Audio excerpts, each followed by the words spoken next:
This is the big one of the weekend. This is it.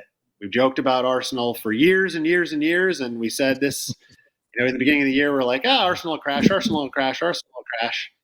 Maybe it's happening. A couple of lot of drop points here in their last couple of games. Man City obviously surging, just, easily getting past Bayern in the Champions League. They're winning everything right now.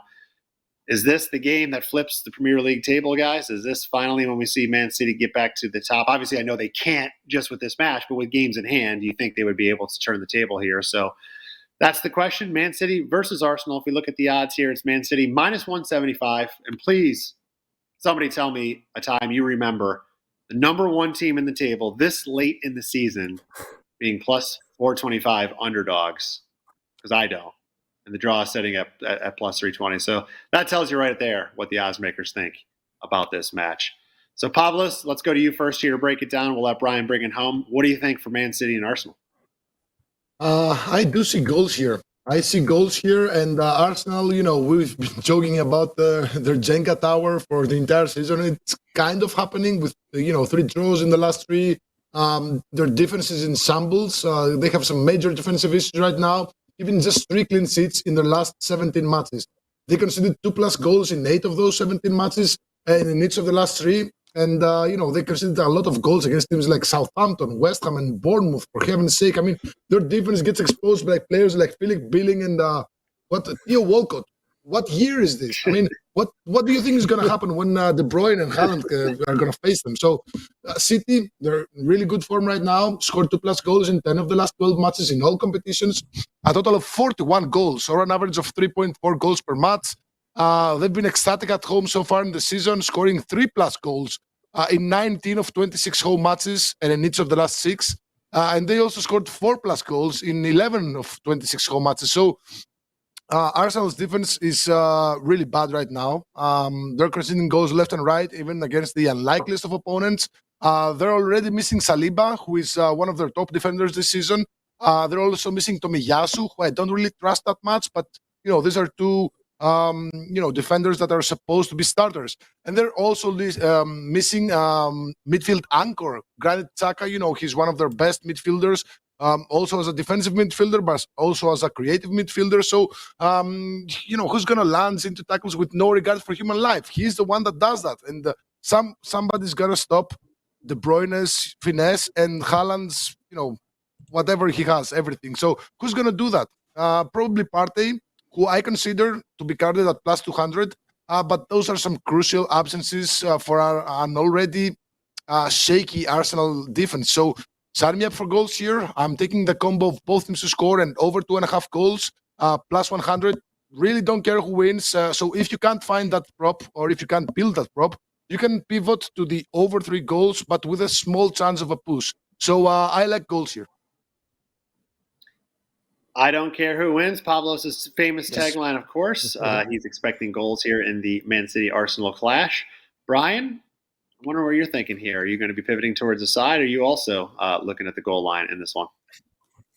I'm torn, Nick, because as a fan, you love a match like this, right? It's all on the line. It's the biggest match of the week, like you mentioned. We'll all be tuned in Wednesday afternoon, evening for some. But as a handicapper, I kind of hate it because the eyes and common sense are telling us one thing, right? City is about to rip the Premier League title right from Arsenal's grasp.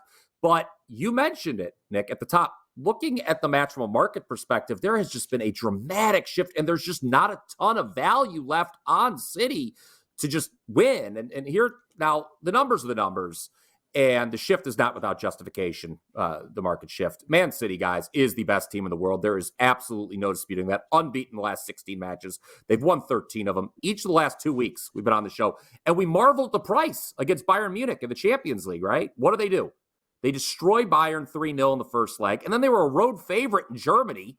Yes, that ends in a 1-1 draw, but you have to wonder how interested City was once they were up 4-0 on aggregate. Here at the Etihad, City, they've played 12 times in 2023. What have they done? They've won all of them. And they've scored 2 goals or more in 11 of those 12 wins. The lone exception, ironically, though, was against Arsenal, 1-0 in the FA Cup back in January. Following that result, though, the teams play at the Emirates in February. City wins there 3-1. That's their 11th straight victory over Arsenal in league play. And really, Nick, I know you look at these charts, you make them, for crying out loud.